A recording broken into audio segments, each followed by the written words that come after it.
Hello everyone and a very good evening to all of you. सभी का welcome करता हूं एक छोटे से ब्रेक के बाद। आज फर्स्ट ट्यूटोरियल द हिंदू का अपने कवर करने वाले हैं, स्लीवर ऑफ होप। और बड़ा ऑफ बीट्स आए।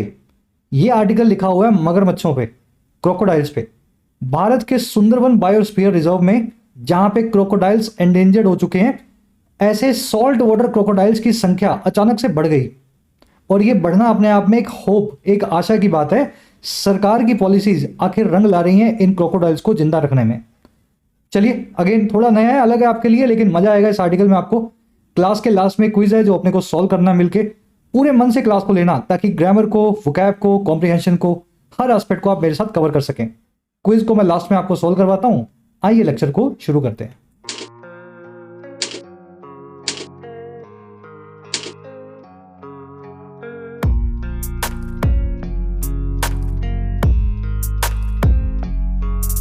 कह रहा है जी स्लीवर ऑफ होप।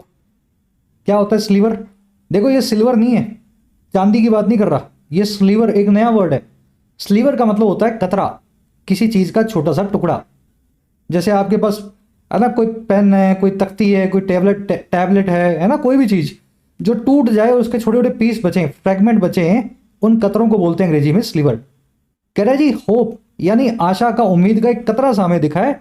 शायद सरकार की जो नीतियां हैं पिछले कुछ सालों में लेकर के अच्छे से रंग ला रही हैं इन क्रोकोडाइल्स की तादाद को देख करके लगता है।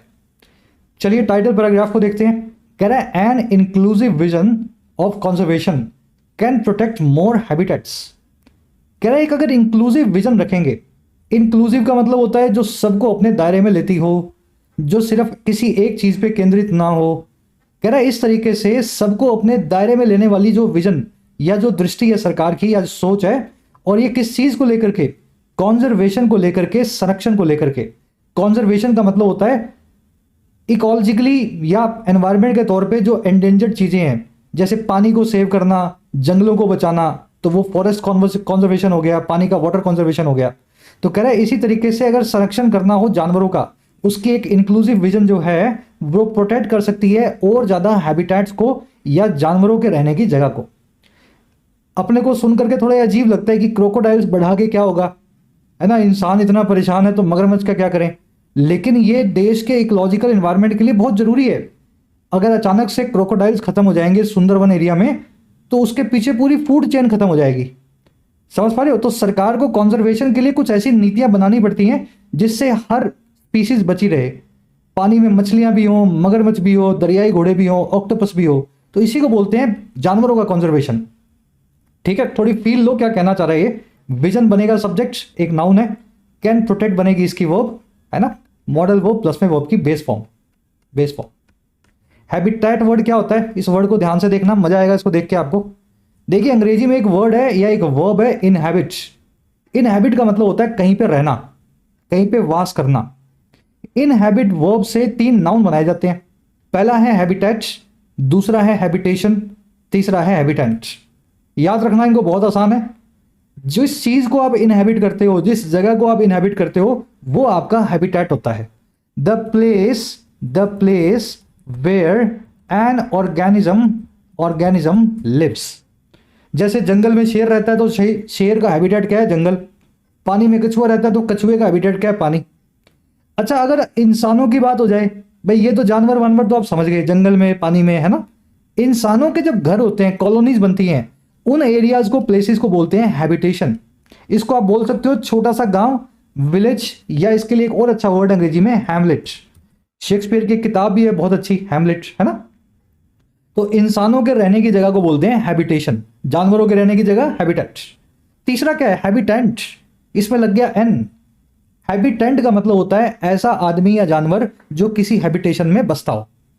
ठीक है, इस जंगल का हैबिटेंट है शेर, इस कॉलोनी के हैबिटेंट है ये वाले लोग। तो पीपल या द ऑर्गेनिज्म या the animal that lives in a habitat.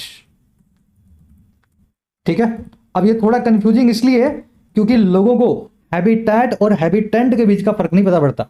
Habitat वो जगह है जहां कोई जानवर रहेगा, हैबिटेंट वो जानवर है जो उस जगह पे रहता है। चलो, अब इससे जुड़ी हुई एक चीज और बताता हूं आपको।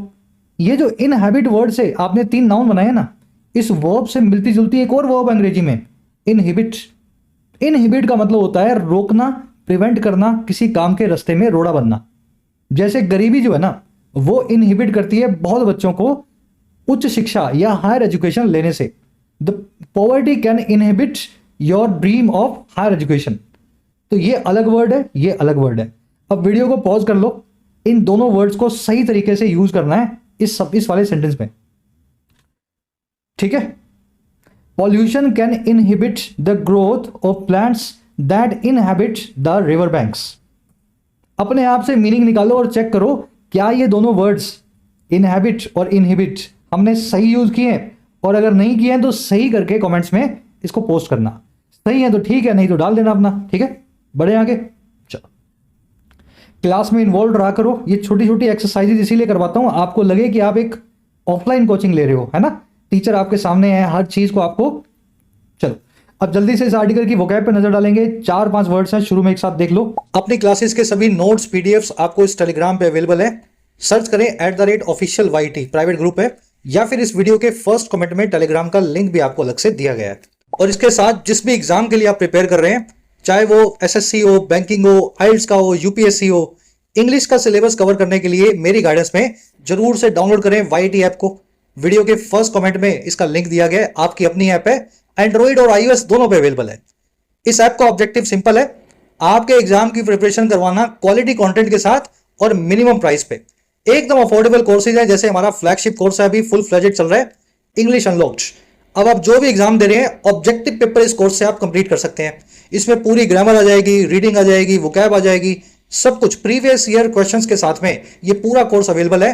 1 साल की वैलिडिटी, 2 साल की वैलिडिटी, 1.5 साल की वैलिडिटी, जैसा भी आप लेना चाहें। इसी के साथ जो स्टूडेंट्स इंग्लिश में नहीं लिख पाते हैं, राइटिंग में स्ट्रगल करते हैं, तो आप राइटिंग कोर्स से 50 घंटे में इंग्लिश में लिखना सीख सकते हैं। ये कोर्स भी अभी अवेलेबल है। 50 to 60 आवर्स का क्रैश कोर्स है, किसी भी एग्जाम का डिस्क्रिप्टिव आपका कवर हो जाएगा। सिविल सेवाओं के लिए राइटिंग का एक अलग कोर्स बनाया गया है, जिसमें आपको एडवांस पोर्शन मिलता है राइटिंग का, answer writing, essay writing, प्रेसी writing. तो आप मिशन सिविल सर्विसेज इस कोर्स का बेनिफिट भी ले सकते हैं। कोई भी क्वेरी हो, ये टीम का कॉन्टैक्ट नंबर है, व्हाट्सअप करें या कॉल करें, टीम से आप बात कर सकते हैं। ऐप का लिंक कमेंट सेक्शन में गिवन है। राइट, वोकैब शीट है अपनी। पहला वर्ड ही अपने पास है स्प्लिंटर। थोड़ा मैं इसको जूम इन कर देता हूं, ठीक से आप देख पाओ।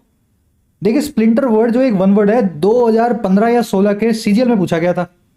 स्प्लिंटर का मतलब होता है किसी बड़े से चीज का छोटा सा टुकड़ा या पीस। ये वर्ड जो है ना, आतंकवादी हमलों में आप बहुत सुनते हो। जब बॉम्ब फटता है ना, तो उसमें से छर्रे निकलते हैं, शार्पनेल्स। तो बॉम्ब के फटने से लोग नहीं मरते, बॉम्ब के अंदर से कांच, छर्रे, कील जो निकलती है, आसपास के लोगों के अंदर घुस जाती है, उससे लोग मरते हैं। तो बम के अंदर छोटे छोटे छर्रों को बोलते हैं स्प्लिंटर। ये एक वन वर्ड है। और वैसे किसी चीज के छोटे टुकड़े को भी स्प्लिंटर बोल सकते हैं। कांच टूट गया, मेज टूट गया, जो भी छोटा टुकड़ा स्प्लिंटर बन जाएगा। The glass broke and it's splinters flu everywhere. कांच टूट गया और इसके छोटे छोटे टुकड़े या कतरे फैल गए हर जगह, फ्लू कर गए। फ्लू का मतलब होता है फ्लाई करना, उड़ जाना। चलिए नेक्स्ट वर्ड अपने पास। अच्छा, इसके सिनोनिम्स क्या है? पहला तो यही वाला फ्रेगमेंट, दूसरा है स्लीवर जो आपने अभी देखा, तीसरा है बिट। स्लीवर और सिल्वर के बीच का फर्क करना सीख लो, दोनों डिफरेंट वर्ड्स हैं। अगला वर्ड अपने पास कार्कस। कार्कस का मतलब होता है किसी डेड बॉडी, जानवर की डेड बॉडी। इंसानों की डेड बॉडी के लिए अंग्रेजी में जो वन वर्ड है वो है कडावर या कॉप्स। ठीक है, तीनों वर्ड्स डेड बॉडी के लिए यूज होते हैं। जानवरों की डेड बॉडी कार्कस, इंसानों की डेड बॉडी कॉप्स या cadaver. Some vultures circled above the lion's carcass in the jungle. कुछ वल्चर्स या चील कौवे, वल्चर्स क्या होते हैं पता है आपको? ये बाज, कौवे, चील जो होते हैं ना, जो डेड बॉडी खाते हैं, ये सर्कल अबव कर रहे थे, गोल गोल चक्कर काट रहे थे लॉयन की कार्कस पे या शेर की डेड बॉडी पे जंगल के अंदर। चलिए आज ये वर्ड आप कार्कस देखेंगे। अगला वर्ड अपने पास रेजिलियंस। बहुत बार आता है ये वर्ड, मुझे पता है सबको आता होगा। रेजिलियंस का मतलब होता है जुझारूपना। असफलता को सामना करने के बाद में फिर से जो आप जोर मारते हो ना, गिरने के बाद फिर से खड़े होते हो, वो कहलाता है अंग्रेजी में resilience, the ability to bounce back. Indian economy's resilience helped us cope with the recession of 2009। भारत की इकोनॉमी के जुझारूपने ने हमें मदद किया कि हम कोप विद करें, सामना करें 2009 के रिसेशन का। तो चलिए ये वर्ड भी आप आर्टिकल में देखेंगे। रेजिलियंस एक नाउन है, एडजेक्टिव फॉर्म होती है इसकी रेजिलियंट। जो जुझारू है वो रेजिलियंट है, उसके अंदर का जुझारूपना जो है वो रेजिलियंस है।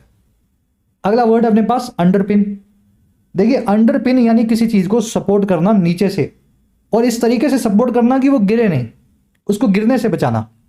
The lawyer presented a witness to underpin his arguments.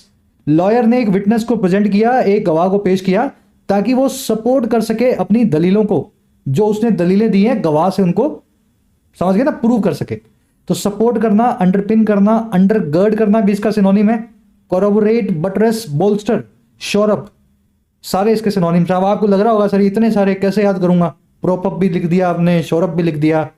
देखो आज अंडरपिन की कहानी बताई है, जिस दिन शोर अप आएगा तब उस दिन की उसकी कहानी बताऊंगा। शोर मतलब समुद्र का किनारा, अप मतलब ऊपर, डूबती हुई चीज को पकड़ के लाना किनारे पे, डूबने से बचाना, शोर अप करना। तो कहानी है हर वर्ड की। आप रेगुलर नहीं हो, अगर रेगुलर हो जाओ क्लास में आएंगे सारे वर्ड्स। लास्ट वर्ड है अपने पास प्रे। प्रे का मतलब होता है प्रार्थना करना भगवान से, लेकिन वो वर्ड जो है ना वो है PRAY। ये दूसरा प्रे है, इसमें लगा हुआ है PREY। प्रे जो ये ई वाला है इसका मतलब होता है शिकार। ठीक है, अब इस शिकार वर्ड को दोनों तरीके से यूज किया जा सकता है, शिकार करने के लिए भी और शिकार बनने के लिए भी। अगर आप किसी चीज का शिकार करते हैं, कोई जानवर है जो शिकार कर रहा है, वो प्रे करता है ऑन अनदर जानवर। जैसे लॉयंस प्रे ऑन डियर, शेर जो है डियर पे यानी हिरण पे शिकार करेगा। और अगर आप शिकार बनते हैं, then you fall prey to somebody, जैसे the deer fell prey to the lion. तो शिकार करना, शिकार बनना, दोनों के लिए ये वर्ड अंग्रेजी में यूज होता है, बीच में लगता है ई। चलो यूज करके दिखाता हूं। Some unsuspecting people fell prey to the trap by sharing their account details with scammers online.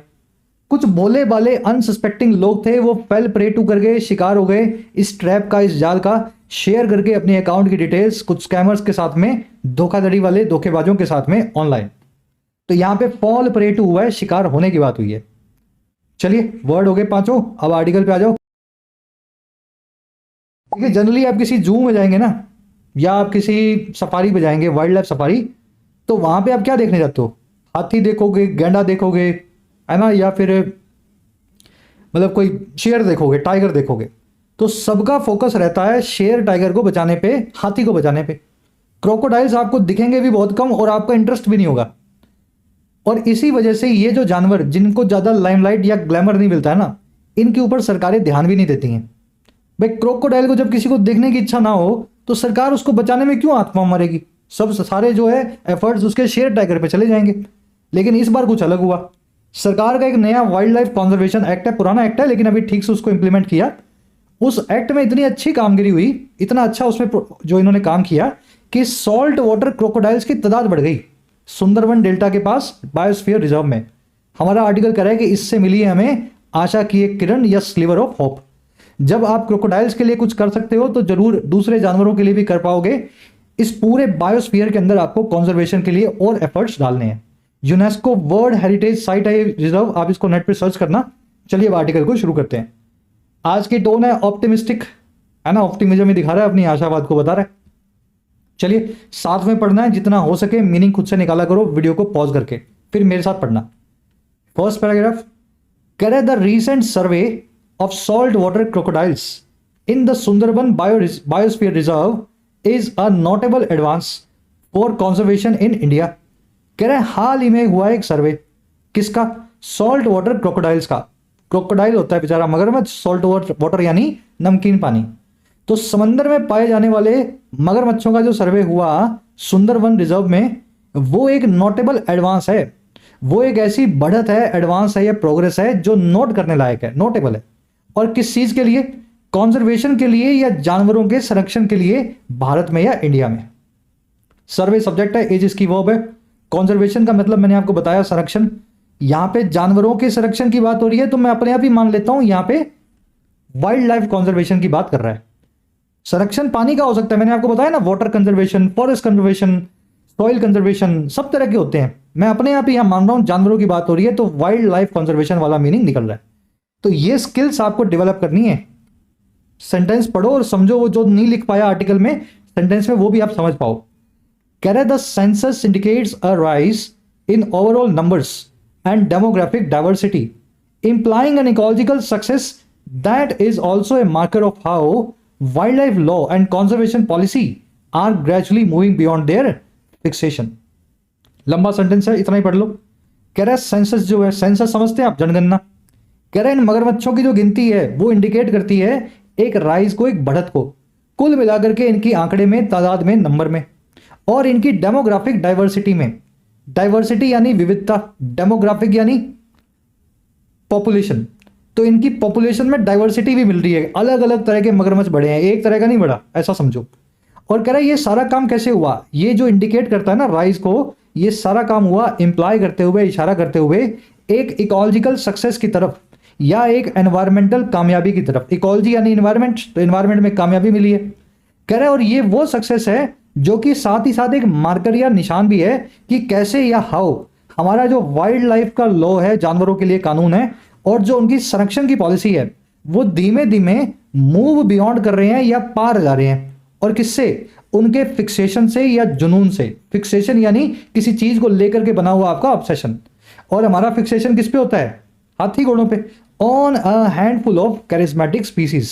इनका जो फिक्सेशन होता था वो एक हैंडफुल या मुट्ठी भर कैरिज्मेटिक स्पीसीज पे था, ऐसी प्रजातियों पे था जो बड़ी करिश्मा से भरी हुई थी। तो ये सेंसस हमें बताती है। इतना सेंटेंस समझ लिया तो आपका आर्टिकल का मीनिंग निकल आया।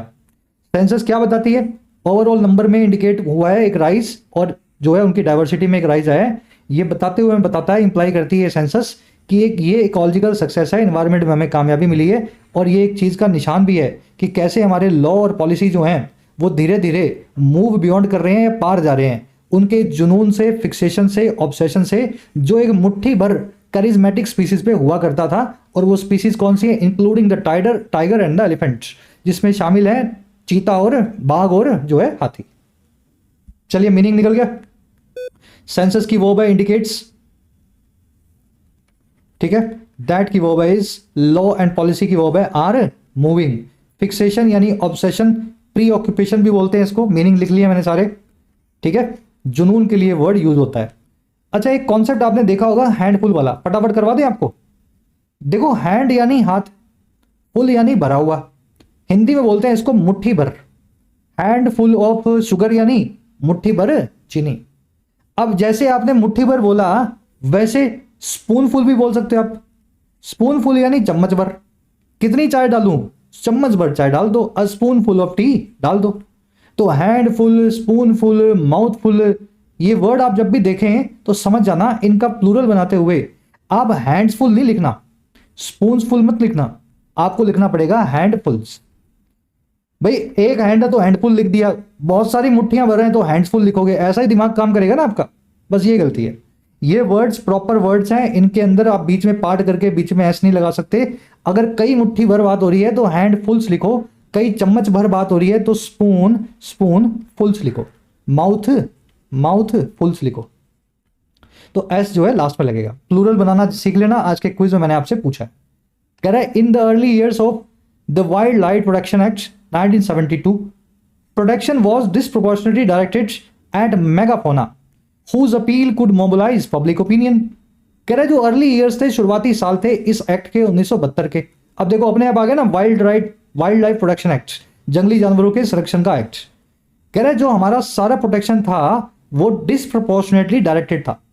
देखिए, प्रोपोर्शनेट यानी अनुपातिक तौर पे, डिसप्रोपोर्शनेट यानी अनुपात से बाहर।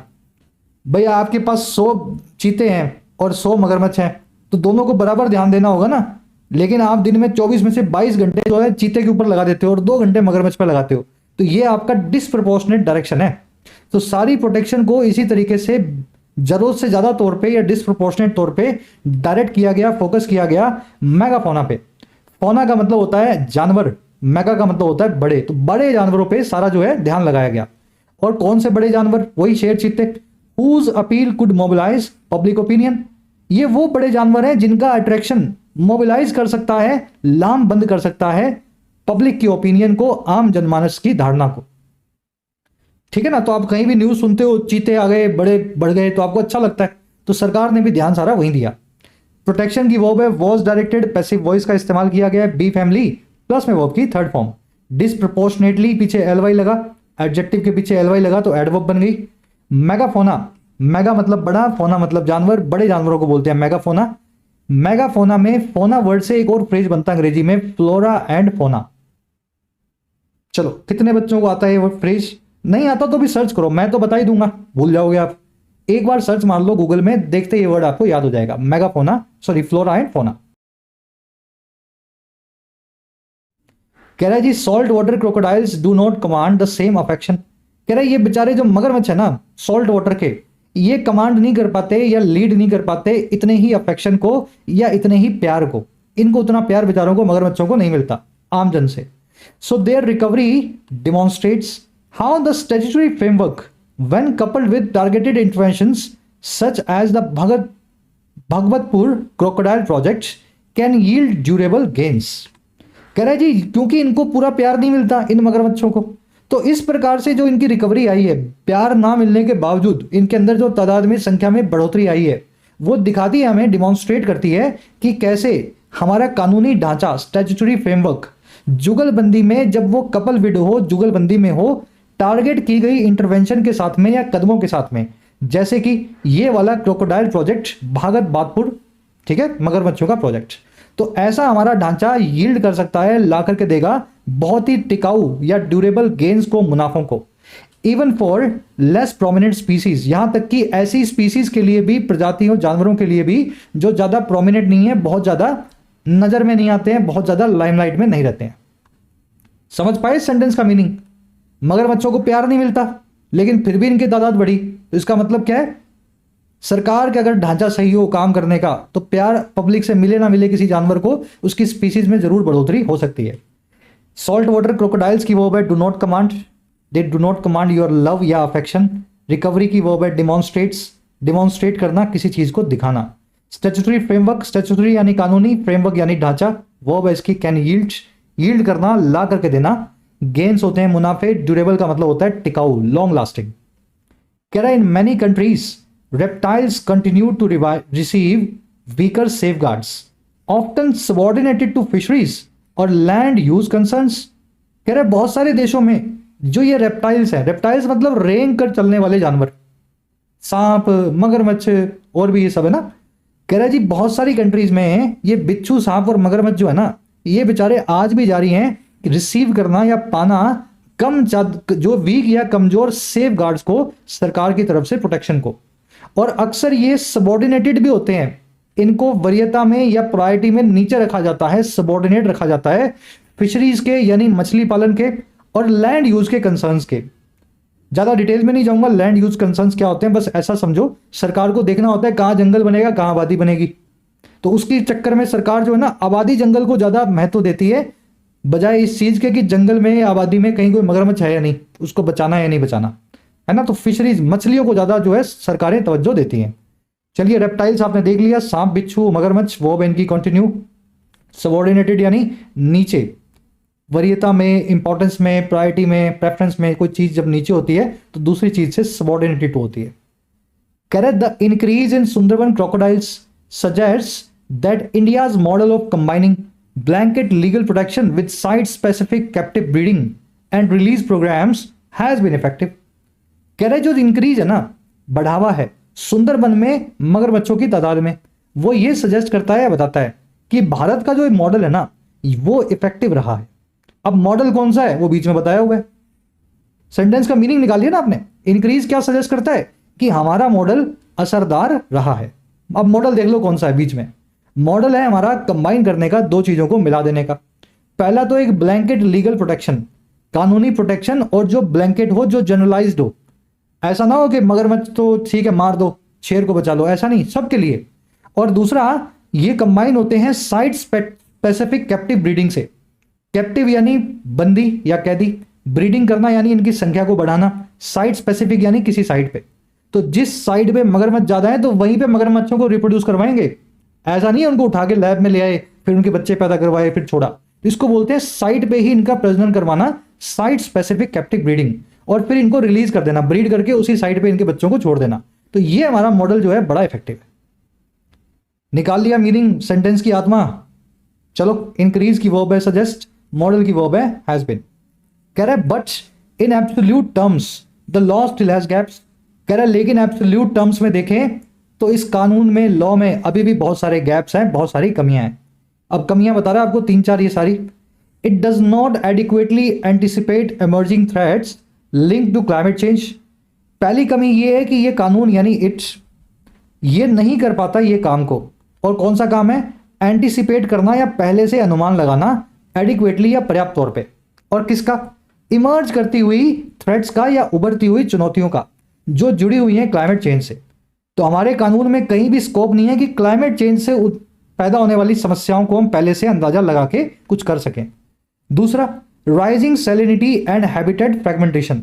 बढ़ती हुई जो सैलिनिटी है, समंदर में पानी कम होगा तो नमक बढ़ जाएगा, नमक की कंसंट्रेशन बढ़ेगी। सैलिनिटी वो होता है नमकीन पना। बढ़ती हुई सैलिनिटी का और हैबिटेट के फ्रेगमेंटेशन का। हैबिटेट छोटे छोटे पार्ट्स में टूट भी जाते हैं। भाई नदी थी एक बहुत बड़ी, है ना, ऐसे ऐसे ऐसे बीच में 4 नदियां मिलती थी, बीच में कहीं से सूख गई, अब एक नदी इधर बन गई, एक नदी इधर बन गई, 2 नाले बने हुए हैं। इसको अंग्रेजी में बोलते हैं हैबिटेट फ्रेगमेंटेशन। तो ये सारी थ्रेट से जो थ्रेट्स आती हैं, इनको हम पहले से एंटिसिपेट हमारे कानून के जरिए नहीं कर पाते। यही इस लॉ में गैप्स है। लॉ की वर्ब है, इट की वर्ब है डज नॉट एंटिसिपेट। एंटिसिपेट करना, पूर्वानुमान लगाना। प्रोटेक्शन की वर्ब है। चलो कह रहा है जी protection has also been reactive. और जो हमारा प्रोटेक्शन प्रोग्राम है वो भी रिएक्टिव है। पहले कुछ गलत काम होता है, फिर सरकार जागती है और अपनी रिस्पॉन्स देती है। हम पहले से नहीं करते हैं कुछ। चल, फर्स्ट पैराग्राफ हो गया, आ जाओ सेकंड पे। अब इसमें 1-2 ग्रामर कॉन्सेप्ट आएंगे, अच्छे ध्यान से पढ़ना। कह रहा है as hyper carnivorous apex predators crocodiles regulate prey populations and remove carcasses from water channels contributing the health of mangroves. कह रहा है जी इस तौर पे, बतौर as hyper carnivorous apex predators के तौर पे। प्रेडेटर का मतलब होता है दरिंदा, जो किसी दूसरे जानवर को मार के खाएगा तभी खाना खाएगा। चीते, शेर, जगुआर, पुमा, है ना, सब ये हाइना वाइना सब प्रेडेटर है। एपेक्स प्रेडेटर मतलब प्रेडेटर का भी प्रेडेटर। भाई हाइना को शेर खा सकता है, लेकिन शेर को क्रोकोडाइल खा जाएगा। एपेक्स है चोटी का। और हाइपर कार्निवरस मतलब इसको घास फूस खाना ही नहीं है, पूरे तरीके से कार्निवरस है, यानी मांस खाने वाला है। और हाइपर कार्निवरस है और कुछ भी नहीं खाता है। कह रहा है जी बतौर ऐसा एक जानवर होने के, as being this apex predator, जो ये क्रोकोडाइल होता है या ये सारे मगरमच्छ होते हैं, ये रेगुलेट करते हैं या नियमित करते हैं, कंट्रोल करते हैं प्रे की पॉपुलेशन को, शिकारों की तादाद को पानी के अंदर। और ये हटा भी देते हैं, खा के हजम भी कर देते हैं डेड बॉडीज को वाटर चैनल से, नदियों से और नहरों से। और क्या करते हैं ये? Contributing to the health of mangroves, contribute करते हुए, अपना योगदान देते हुए हेल्थ में या स्वास्थ्य में सदाबहार वन के या मैंग्रोव्स के। मैंग्रोव क्या होते हैं? ये पेड़ होते हैं जो सदाबहार सारा साल जो है डेल्टा वेल्टा में आपको मिलेंगे। तो एक क्रोकोडाइल्स की वजह से ही ये सारा इकोसिस्टम बहुत अच्छे से बना हुआ है। चलिए, क्रोकोडाइल्स की वो रेगुलेट करना आपने देख लिया, है ना, किसी चीज को नियमित करना। PREY क्या होता है? शिकार। शिकार का उल्टा कौन होता है? शिकारी। शिकारी को क्या बोलते हैं अंग्रेजी में? प्रेडेटर। एपेक्स यानी चोटी का। क्रोकोडाइल्स की दूसरी वर्ब है रिमूव।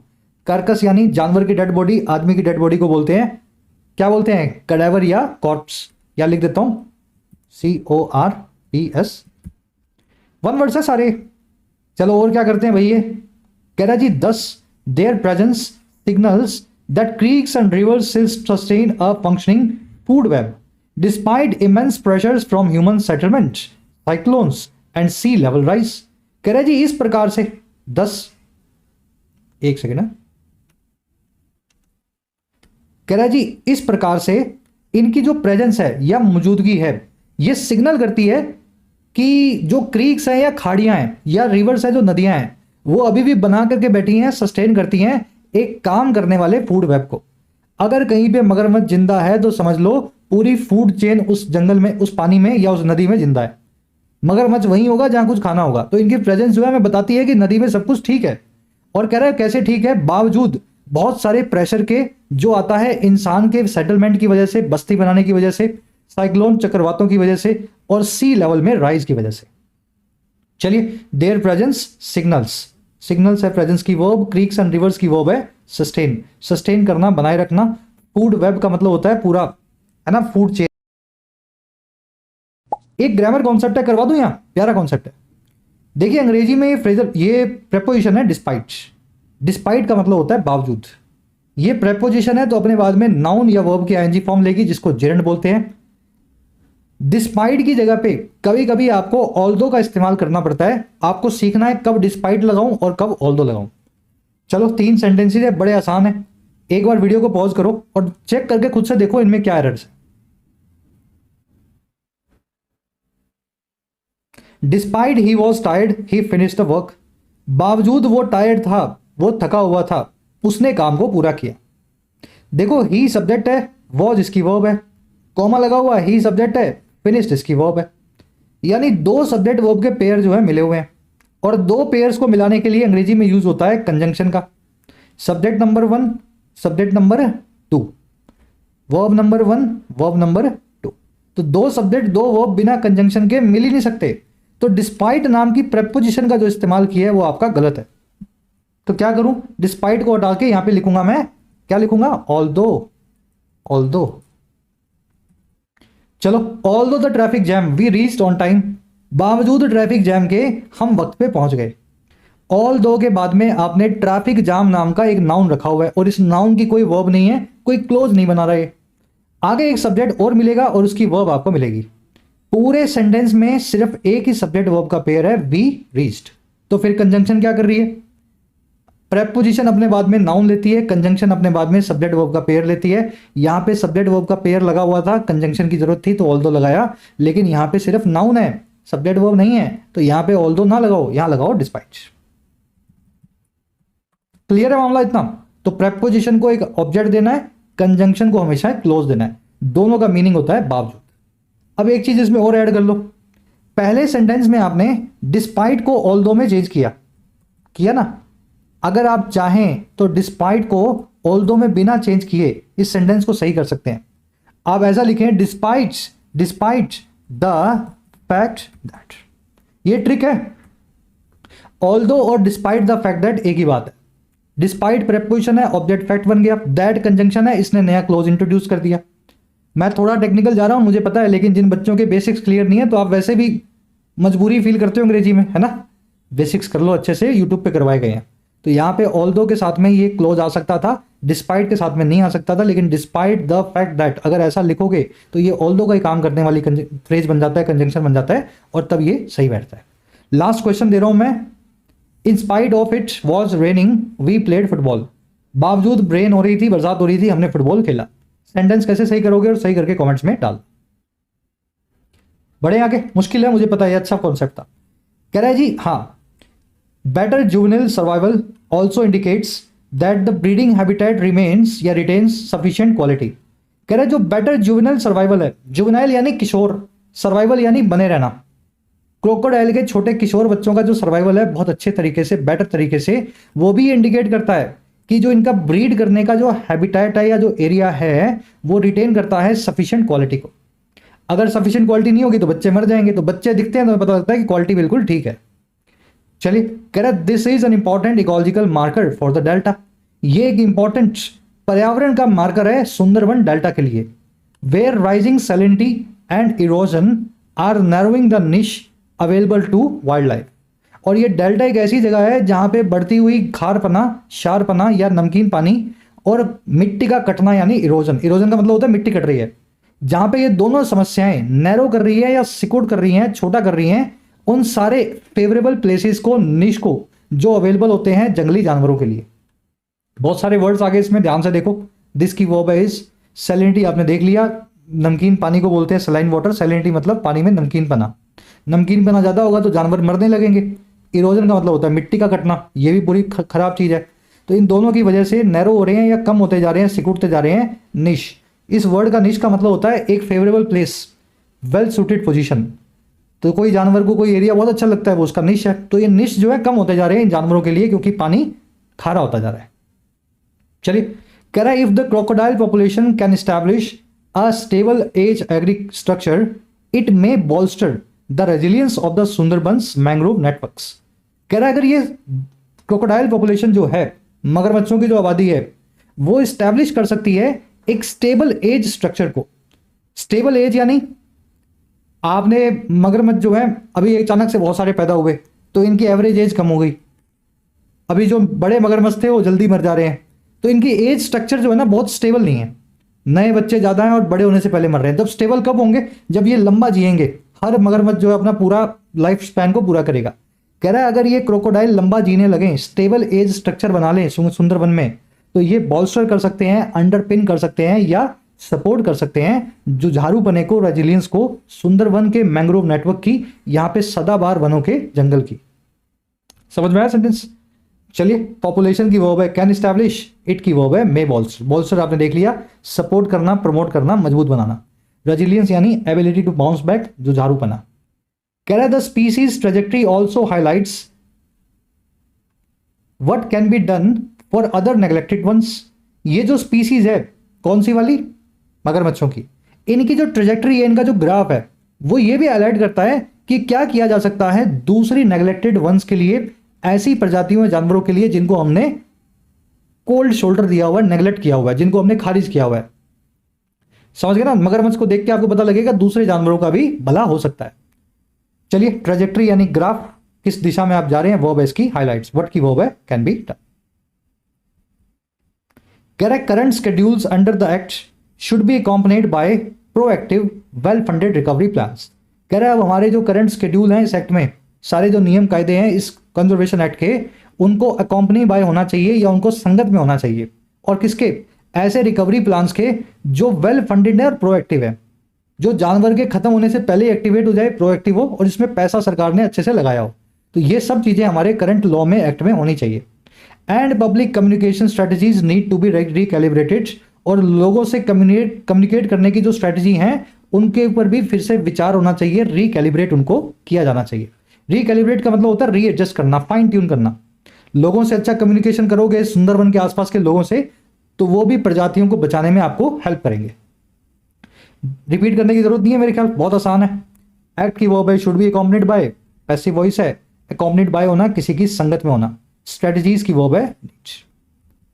कह रहा है जी the crocodiles did not gain numbers because they became beloved but because conservation agencies invested in their protection. कह रहे हैं इन क्रोकोडाइल्स ने नंबर्स को गेन इसलिए नहीं किया, इनकी तादाद इसलिए नहीं बढ़ी क्योंकि इनको सब प्यार करने लगे, because they become beloved. Beloved होना किसी का प्यारा होना, तो लोग इनको प्यार करने लगे इसलिए इनकी तादाद नहीं बढ़ी है, बल्कि इसलिए बढ़ी है बट बिकॉज, क्योंकि कंजर्वेशन करने वाली जो एजेंसियां हैं सरकारी, उन्होंने इन्वेस्ट किया, फोकस किया इनकी प्रोटेक्शन में। क्रोकोडाइल्स की वर्ब है did not gain, of course इनको कोई प्यार नहीं करता बेचारों को। दे की वर्ब है बिकम, कंजर्वेशन एजेंसीज की वर्ब है इन्वेस्टेड। कह रहा है a similar shift in focus can support other species. ऐसा ही बदलाव अगर हमारे फोकस में आ जाए इसी तरह का, वो दूसरी स्पीसीज को सपोर्ट कर सकता है। Climate change integration is also essential.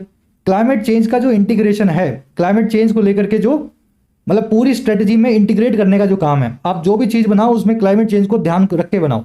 कह रहा है वो भी इसेंशियल है, बहुत जरूरी है। Salt water crocodiles tolerate wild salinity ranges but many amphibians and fresh water reptiles do not. ये जो नमकीन पानी के मगरमच्छ थे, ये बड़े अच्छे से सह लेते हैं बहुत बड़ी रेंज को सैलिनिटी की। कम पानी होगा, कम नमक होगा, वहां भी रह लेंगे, बहुत ज्यादा नमक होगा, वहां भी रह लेंगे। इनकी रेंज जो है टॉलरेट करने की बहुत ज्यादा है। कह रहा है लेकिन सब इनके जैसे नहीं होते, बहुत सारे एम्फीबियंस हैं और फ्रेश वाटर रहने वाले बिच्छू और वो हैं सांप हैं जो ऐसा काम नहीं कर सकते। एम्फीबियन वो होता है जो पानी और जमीन दोनों पे रह सके, चल सके। जैसे कछुआ है, कछुआ पानी में भी रहता है, मेंढक है पानी में भी रहता है, जमीन पे भी रहता है। तो इन क्रोकोडाइल्स की तरह बहुत सारे दूसरे जानवर हैं जिनके पास ये कैपेसिटी नहीं है। चलिए, क्रोकोडाइल्स की वर्ब है टॉलरेट, एम्फीबियंस और रेप्टाइल्स की वर्ब है डू नॉट। कह रहा है जी anticipatory measures including identifying climate refugia and enabling assisted breeding are thus required. कह रहा है इस प्रकार से एंटीसिपेटरी मेजर्स जो हैं, पहले से ही अनुमान लगा के जो कदम आप उठाएंगे, जिसमें दोनों चीजें शामिल हैं।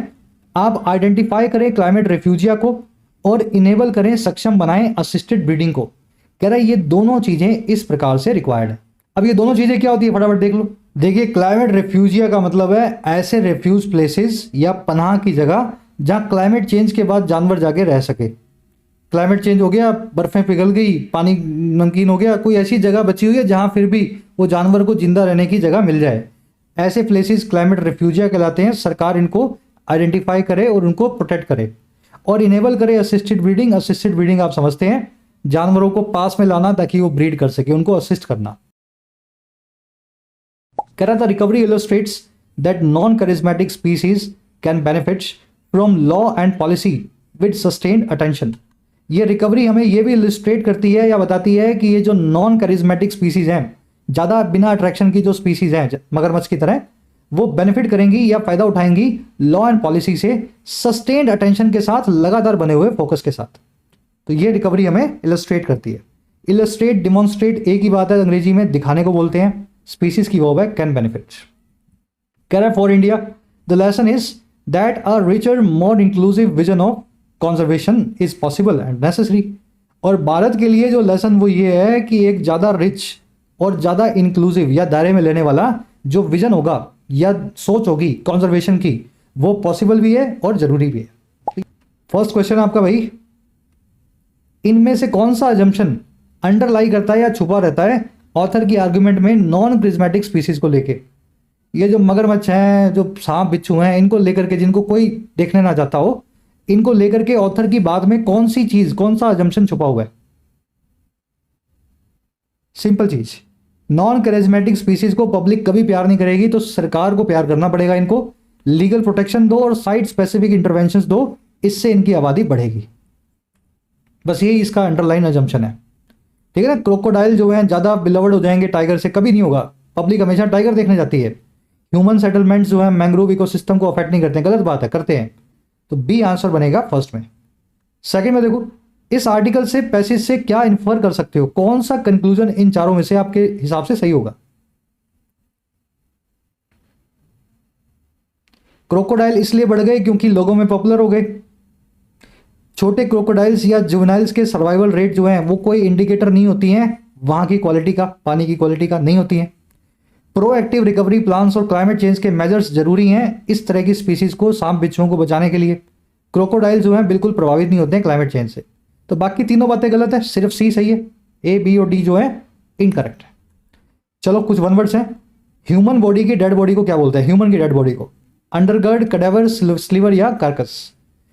N animal falls dash to a dangerous dash in a jungle. दो आपको मैंने वो दिए ब्लैंक्स, एक में प्रेडेटर आएगा, एक में प्रे आएगा। दोनों के मीनिंग आपको पता है, आराम से सही वर्ड को सही जगह पे फिट करना है। ये दो क्वेश्चंस हैं, चौथा और पांचवा। अगला स्प्लिंटर, स्प्लिंटर वर्ड का मीनिंग पूछा मैंने आपसे, वन वर्ड है। लास्ट में मिलेंगी 3 एरर्स 7 से लेकर के 9 तक, और ढूंढो आराम से। एक इसके आसपास मिल सकती है, दूसरी आपको जरूर मिलेगी इस वर्ड के आसपास, और तीसरी आपको मिल सकती है, चलो खुद से ढूंढना, इस एंड के आसपास। फर्स्ट कमेंट में आंसर डाल दिए, चेक करके बताना 9 में से कितने मार्क्स मिले। कल की क्लास में आपसे मुलाकात होगी। Until then signing out.